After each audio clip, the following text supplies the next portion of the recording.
Hello friends, आपका स्वागत है फिर से एक बार मेरे यूट्यूब चैनल अरोड़ा क्लासेस में। मैं हूं आपका दोस्त राजकुमार अरोड़ा। आज की वीडियो में हम अकाउंटेंट के लिए एक जरूरी सब्जेक्ट चैप्टर का डिस्कशन करेंगे, वो है टीडीएस और टीसीएस। हर अकाउंटेंट को आज के टाइम पे टीडीएस टीसीएस की नॉलेज होना बहुत ज़रूरी है, उसकी कैलकुलेशन होना बहुत ज़रूरी है। क्या सेक्शन पे कितना टीडीएस निकलता है, उसकी एंट्रीज कैसे बनाते हैं, इन सब चीज़ों की नॉलेज होना बहुत ज़रूरी है। इसको ध्यान में रखते हुए मैंने ये छोटा सा वीडियो बनाया है। तो इस वीडियो में मैं आपको समझाऊंगा कि टीडीएस किस किस केस में कट रहा है। नेक्स्ट वाली वीडियो में मैं आपको बताऊंगा कि टीडीएस की कैसे कैसे एंट्रीज की जाती है और उससे कैसा काटा जाता है। ठीक है, नेक्स्ट शुरू करते हैं वीडियो। कुछ केसेस देते हैं हम। ये है tease implications in the following cases along with reasons thereof, assuming that the deductee are residents and having a pen which they have duly furnished to the respective deductors।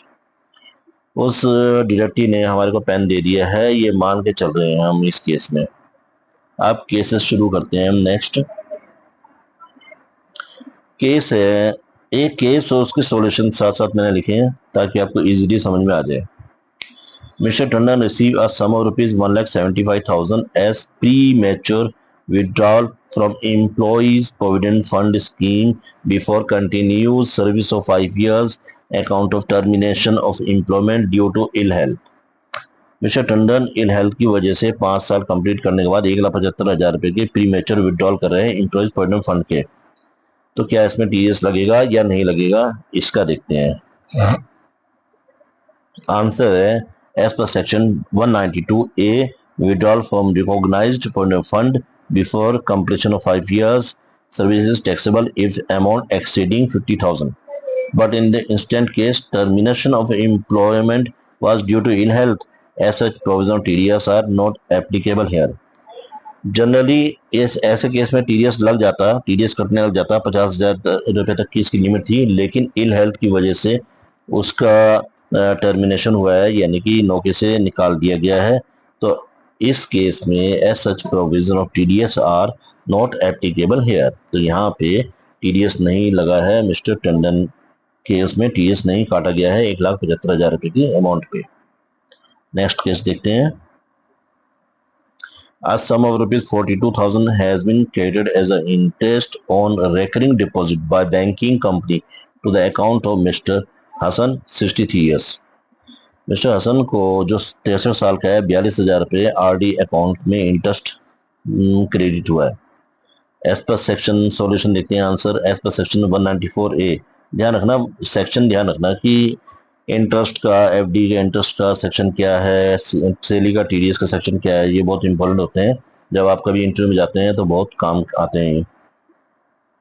तो as per section 194A there will be no TDS on interest on recurring deposit up to 50,000 in case of senior citizen age 60 years or more। In the instant case Mr. Hassan is age 63 years, hence no TDS। 50,000 रुपए तक की interest ranking deposit पे TDS नहीं करता है under section 194A पर, और जिसकी एज 60 इयर्स और मोर हो। तो मिस्टर हसन की एज 63 इयर्स है, तो इस केस में हम टीडीएस नहीं काटेंगे। क्लियर है। नेक्स्ट केस देखते हैं। Mister Cole won a lottery draw prize ₹21,000।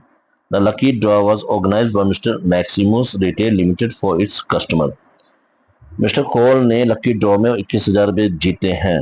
तो अब हमने देखना है कि इसमें टीडीएस कटेगा या नहीं कटेगा। आंसर है the amount of lucky draw comes under category of casual income. On such income TDS at 30% is applicable if amount exceeding 10,000।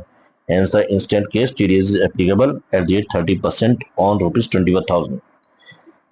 अब ये लॉ क्या कहता है, ये कहता है कि 10,000 रुपए तक की अगर कोई टीडीएस लकी ड्रॉ लॉटरी वगैरह कोई जीतता है तो उस पर टीडीएस नहीं करता है। उसके ऊपर वाली जितनी भी अमाउंट, उससे ऊपर अगर अमाउंट हो जाती है तो पूरी अमाउंट पे टीडीएस करता है। तो इस केस में 21,000 रुपये है अमाउंट, तो 21,000 रुपये में पूरा 30% टीडीएस करता है। ध्यान रखना लॉटरी प्राइजेस वगैरह पे तो 30% टीडीएस कट जाएगा। नेक्स्ट देखते हैं, finance bank limited sanctions and disbursed a loan rupees 10 crore to Borrower Limited on 31/3/2024. Borrower Limited paid a sum of rupees 1 lakh as service fees to Finance Bank Limited for processing the loan application. Finance bank ने एक loan sanction करा 10 करोड़ का ball limited को। Ball limited ने 1 लाख रुपए की service fees provide करी, उसको दी है प्रोसेसिंग के लिए, लोन एप्लीकेशन प्रोसेसिंग के लिए। तो क्या इस पे लगेगा? The sum of rupees, answer है the sum of rupees 1 lakh paid by Borrower Limited to Finance Limited is not covered to work contract, hence TDS is not applicable. यहाँ हमें समझना चाहिए कि 1 लाख रुपए जो दिए हैं वो किस चीज के लिए दिए, वो हमने दिए हैं फाइनेंस लिमिटेड बैंक लिमिटेड को प्रोसेसिंग फीस के लिए। तो ये कॉन्ट्रैक्ट नहीं है जो टीडीएस काटे हैं इसमें हम, तो इसीलिए लिखा है कि the sum of rupees 1 lakh paid by ball limited to finance limited is not covered in work contract, ये वर्क कॉन्ट्रैक्ट में नहीं आता है, hence TDS is not applicable. Work contract में नहीं आता है ये जो हम उस पर टीडीएस काटेंगे, इससे टीडीएस इस पर नहीं कटेगा। नेक्स्ट देखते हैं, Mr. Ashok, working in a private company, is on deputation of 3 months from December 23 to February 2024 at Hyderabad, where he pays a monthly house rent of rupees 52,000 for those 3 months, totaling rupees 1,56,000. Rent is paid by him on the first day of the relevant month. इसको HRA मिला था 3 महीने के लिए और उसने rent दिया है 1,56,000। Rent is paid by him on 52,000 3 months, totaling rupees 1,56,000. तो rent is paid by him on the first day of the relevant month. तो क्या इस पे टीडीएस कटेगा? आंसर है according to section 194I, TDS on payment of rent if the amount of rent credited paid during the financial year exceed rupees 50,000 per month. Hence, the instant case TDS is applicable on 1,56,000 at the rate 5% is equal to 7,800. अब ध्यान रखना 194I rent का होता है और 52,000 रुपये वो rent दे रहा है हैदराबाद में, तो 50,000 रुपये से ऊपर रेंट हो जाने पर टीडीएस लगेगा 5% के हिसाब से। ठीक है, तो ऐसे केस में, इस केस में मिस्टर अशोक को टीडीएस कटेगा 1,56,000 एट 5%, 7,800 रुपये टीडीएस कटेगा। ठीक है, अब ऐसे छोटे से और केस है, आगे देखते हैं हम। Sanjay, a resident Indian individual not deriving any income from business or profession, make payment of rupees 12 lakhs in January 2024, rupees 20 lakhs in February 2024, and 20 lakhs in March 2024 into Mohan, a contractor for reconstruction of his residential building. Sanjay ने business profession को income दी है 12 लाख रुपए और 20 लाख रुपए और 20 लाख रुपए 3 बार contractor को construction के लिए दिए। ऐसे केस में क्या होगा? इसका आंसर है as per section 194M, if any payment is made to a contractor in excess of rupees 50 lakh in any financial year, then TDS at the rate 5% is applicable. अगर 194M कहता है कि 50 लाख से ऊपर किस फाइनेंशियल ईयर, एक accounting year में हो जाए, तो टीडीएस 5% के हिसाब से कटेगा। ठीक है, in this case no TDS made in January 2024, February 2024, but when making payment of 20 lakhs in March 2024, then amount exceeding 50 lakhs। उसका 2 इंस्टॉलमेंट जो उसने दी थी उसमें तो नहीं कटेगा, क्योंकि वो इंस्टॉलमेंट थी एक applicable in this case TDS made on January 24 में इसके 12 लाख रुपए थी, फिर 20 लाख रुपए थी, उसमें नहीं कटेगा। नेक्स्ट उसने 20 लाख रुपए की पेमेंट करी, तो जो अमाउंट होगी exceeded 50 lakhs, hence TDS is applicable and 5% total amount 52 lakh का 2,60,000 अमाउंट इज टीडीएस। तो इस केस में सेक्शन 194M लगा है कॉन्ट्रैक्टर के लिए टीडीएस, कंस्ट्रक्शन कॉन्ट्रैक्टर के लिए टीडीएस के लिए, जो कि 5% होता है। एक और केस है, ABC limited makes the payment of rupees 1,50,000 to Ramlal, an individual transporter who owned 6 godowns carriages.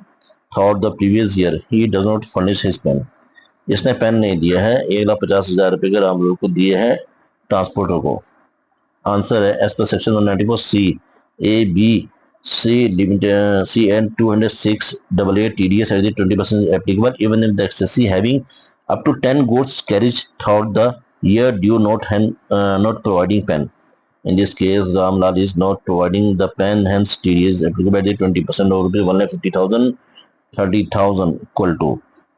ध्यान रखना कि एज पर सेक्शन 194C, ठीक है, तो ये कहता है कि अगर पेन नहीं होगा, ये कहता है अगर पेन नहीं किसी ने प्रोवाइड करा है, ठीक है, और अगर हमने उसको कॉन्टैक्ट के लिए कोई सर्विस दी है, जैसे कि इसने 1,50,000 रुपये रामलाल को ट्रांसपोर्ट को दिए है, ठीक है, तो उसमें हमने TDS काटा है। तो in this case Ramlal is not providing the PAN, hence TDS is applicable at the 20% on 1,50,000 जो उसने दिए थे इज इक्वल टू 30,000 रुपये वो TDS काटेगा। नेक्स्ट देखते हैं।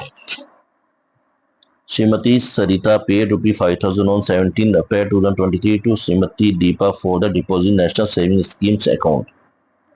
नेशनल सेविंग स्कीम अकाउंट में श्रीमती सविता ने 5,000 रुपये पेड किए हैं Shrimati Deepa from the deposit national saving scheme में।